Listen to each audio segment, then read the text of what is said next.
He didn't walk into power as a politician. He walked in as a man who spent years studying what was beneath Burkina Faso soil. And the moment he took office, every foreign mining company in the country had reason to be afraid. This is the untold connection between a geology degree and one of the most aggressive resource reclamation movements in African history. If this is the kind of story they don't cover on mainstream news, subscribe.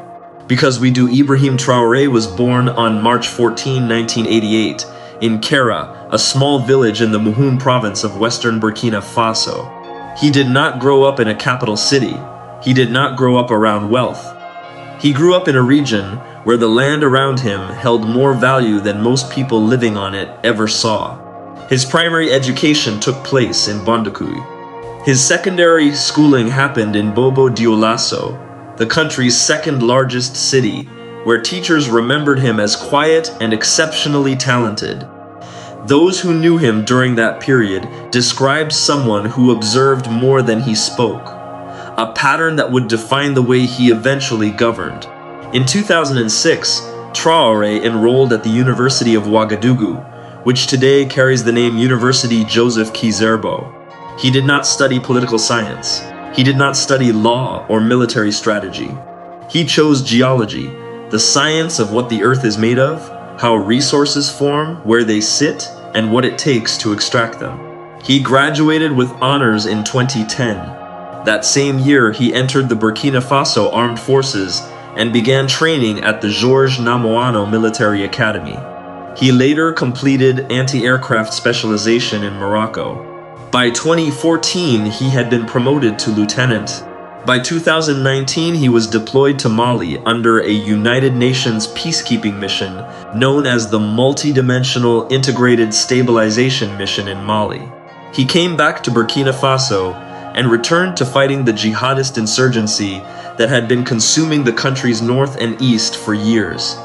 On September 30, 2022, Traoré led a coup that removed the interim president, Paul-Henri Sandaogo Damiba, from power. He was 34 years old. He became the youngest head of state on the planet.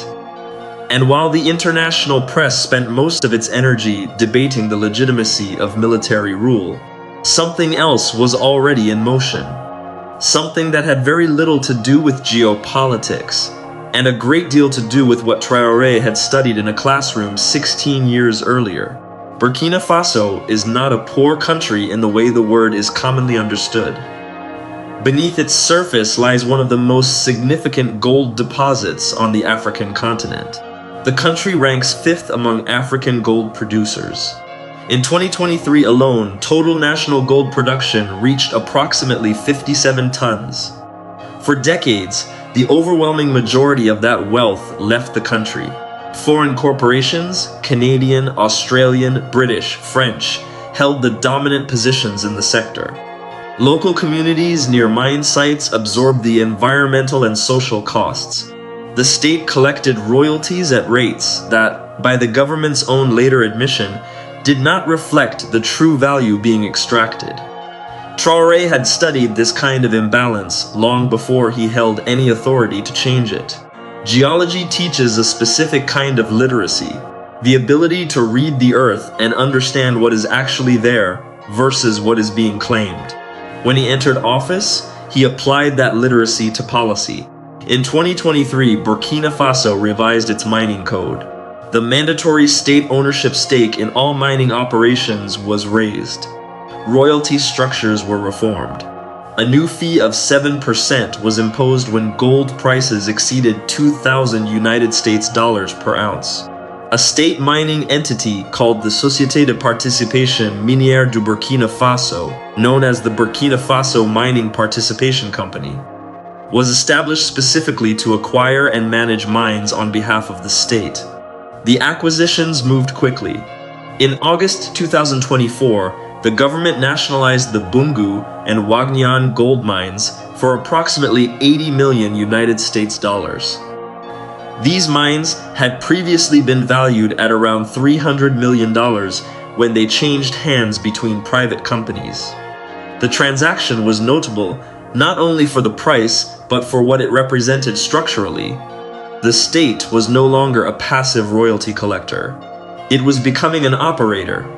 By the end of 2025, 6 of Burkina Faso's 15 industrial gold mines were under majority Burkinabe ownership. 3 sat directly under state control.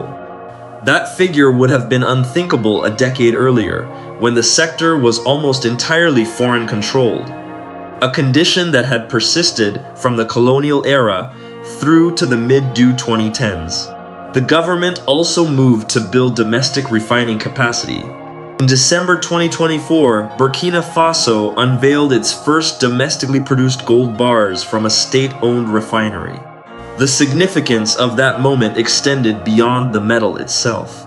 For most of its modern history, Burkina Faso extracted raw gold and shipped it abroad for processing. The value added in refining, the transformation of ore into a finished commodity, happened elsewhere, and the economic benefit of that process stayed elsewhere. A domestic refinery changes that equation. It is not a symbolic gesture.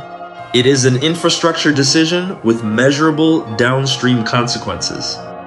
When Traoré was asked about the mining agenda during a nationally televised interview in September 2025, he was direct. He said the government's approach is to exploit Burkina Faso's gold itself. He said there are mines already taken over, and that the process of taking control or co-exploiting with existing companies would continue. He had made similar statements before. At the launch of the refinery project in 2023, he said plainly that Burkina Faso intends to extract its gold itself. The framing was consistent. The question of who benefits from what is in the ground was, for Traoré, not a matter for negotiation with foreign shareholders. It was a matter of national logic. The state mining company collected over 8 tons of gold in 2024. In just the first quarter of 2025, that figure exceeded 11 tons. A government official stated publicly that for the first time in the country's history, the government is working to establish a national gold reserve. The language used for the first time in history is worth pausing on. Burkina Faso has been a gold-producing country for decades. The fact that a national reserve did not exist until a geology-trained military officer took power is itself a data point. Not every analyst views this trajectory without concern.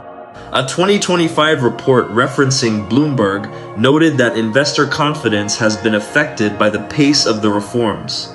Some observers have raised questions about whether tighter state control could reduce the foreign capital that historically funded exploration and infrastructure in the sector. Those are legitimate structural questions that serious economic analysis must account for. Resource nationalism carries risks as well as opportunities, and the long-term outcome of Burkina Faso's mining transformation remains to be measured over years, not months.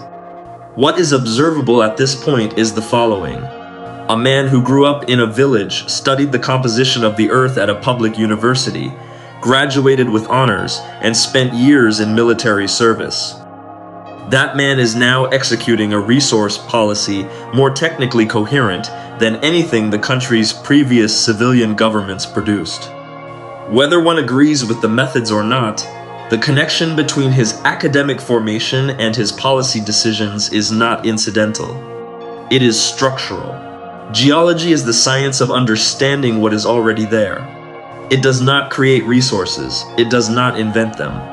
It reveals them, and more importantly, it teaches the person who studies it to understand the difference between what something is worth and what someone is being paid for it. Traoré spent 4 years studying that difference in a classroom. He has spent the years since applying it to a national economy. The mines did not change. The gold did not change. What changed was who decided what to do with it.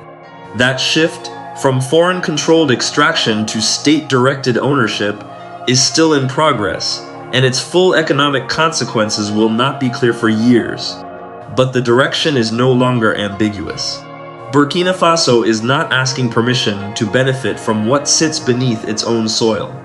That decision was made by a man who spent his university years learning exactly what was down there.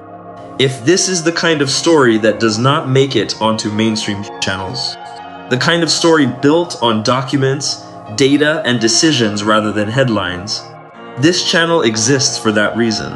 We do not cover what is loud, we cover what is consequential. Subscribe if that distinction matters to you. The next video goes deeper.